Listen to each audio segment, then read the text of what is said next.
Pourquoi pensez-vous sincèrement que quelqu'un puisse dépenser son argent et son temps pour dire du bien de nous? Cadeau.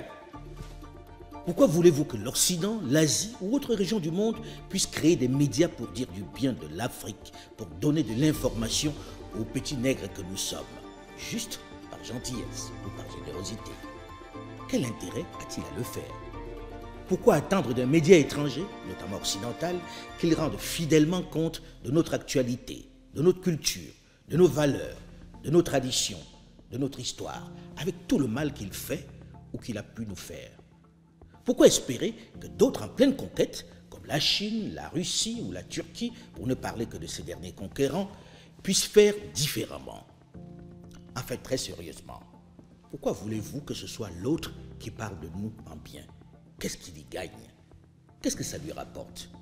Est-ce vraiment son intérêt que nous soyons unis, en paix et développés?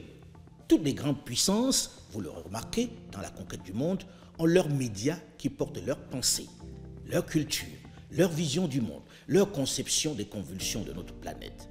Ce sont leurs instruments de soft power, comme on dit aujourd'hui.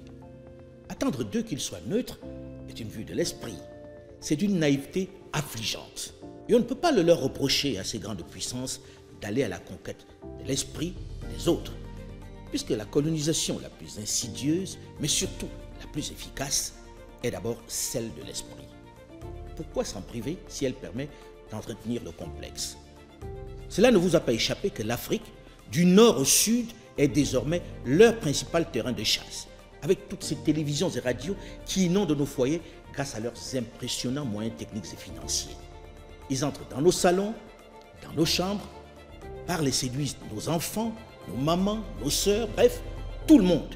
Et à toute heure, 24 heures sur 24, ils disent la messe et nous y croyons presque religieusement. Mais avec la jeunesse, la donne a changé.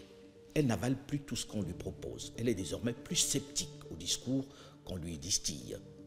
Mais le rejet ne peut constituer à lui seul un projet.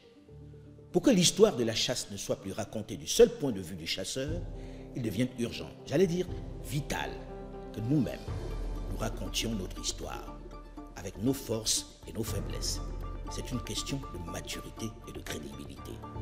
C'est pourquoi, dans la continuité de ce que j'ai fait jusque-là, à travers mes productions audiovisuelles, j'ai souhaité, dans le cadre d'un leg, ce que les Anglais appellent le legacy, avec une équipe de jeunes, engagés, déterminés, bien formés, moins candides et très professionnels, créer cet espace média totalement indépendant et entièrement digital, qui se veut une des voix de l'Afrique. Il en faut beaucoup d'autres médias pour notre continent.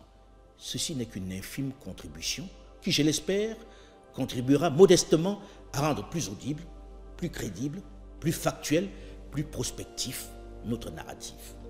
Un cadre où nous vous amènerons à la découverte de l'Afrique, la vraie, à travers des reportages, des enquêtes, des débats, des entretiens, des chroniques sur les thèmes qui nous concernent, la culture, la politique, l'économie, l'histoire, les rites et traditions, avec une exigence cardinale qui la distingue des autres. AFO, c'est son nom, est un média d'opinion, sans complaisance, mais sans condescendance.